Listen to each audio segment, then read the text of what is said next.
And our verse of the day is found in the book of Mshumayeli chapter 11 verse 4. Oqaphela umoya akanya kuhlwanyela, obheka amafu akaya kuvuna. And this is our verse of the day. Uyabhala uMshumayeli ubhala encwadini kaMshumayeli ubhala ngokuhlakanipha. Uthi obhalayo oqaphela umoya angeke aze ahlwanyele, futhi nobheka amafu angeke aze avune. Lokhu kusitshela ukuthi uma kukhona into ofuna ukuyenza kulonyaka, ungabheki isimo, ungabheki isikhathi, ungabheki ukuthi izinto zihamba ngendlela efanele yini bese uyaqala, kodwa siyaqala noma sibona ukuthi izimo asizivumeli. Ngoba uma singalinda silindele ukuthi izimo zize sizivumele bese siyaqala, singalinda size sidlule emhlabeni izimo engakaze zisivumele bese singakwazi ukuqala. Kodwa impilo ifuna abantu abazothi noma izimo zingangivumeli, kodwa ungangivumeli kwezimo angeke kungivimbele ukuthi ngiqale. Asilinde ukuthi izimo zize zilunge zonke bese siyaqala, ngoba uNkulunkulu ufuna nje abantu abazoqala. Noma ngabe izimo zibavumeli ukuba beqale, kodwa make baqala nje uNkulunkulu supporta laba abasuke beqalile.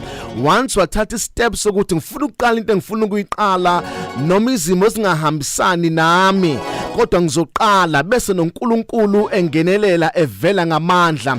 Lithi ke lowo oyobheka amafu, lowo oyobheka ukuthi kunomoya angeke azakwazi ukuhlwanyela. Mawuzolokhu umile ubheka ukuthi kunomoya ongakanani, ubheka ukuthi umoya ushaya kangakanani, songeke ngikwazi ukuphuma ngiyohlwanyela imbewu, uyolinda kuze kuphele unyaka, ngoba ulokhu ubuka umoya ukuthi mingakanani, ulokhu ubuka amafu ukuthi ame kanjani. Noma izimo zingahambisani nathi siyaqala. Khona omunye ngunyaka owedlula uthe kulonyaka ngiyofunda khona idegree engifuna ukuyenza, wathi sezoqala wathi kodwa manje ubani ozongisiza ukuthi ngiregister, ubani ozongisiza ukuthi ngifunde. Inkinga usabheka amafu, usabheka umoya. Amafu ayohlale khona nomoya uyohlala ukhona, kodwa kudingeka abantu abangeke bebheka amafu, bengeke bebheka umoya, abazoqala into abafuna ukuyiqala. Omunye uthe ngizoqala ibhizinisi, kodwa mayebuke uthi baningi abantu abadayisa into engiyidayisayo. Usabheka amafu, usabheka umoya, ubona izinto ezokuphazamisa, kodwa kufuneka abantu abazothi yebo umoya ukhona kodwa ngiyohlwanyela, yebo amafu akhona kodwa ngiyovuna. Lento isho ukuthi musu ukubheka ibank balance yakhe, amafu nomoya lokho, sukwa uthatha isinyathelo uqala into ofuna ukuyiqala. Ungabheki izinto ezingahambi kahle, but just start.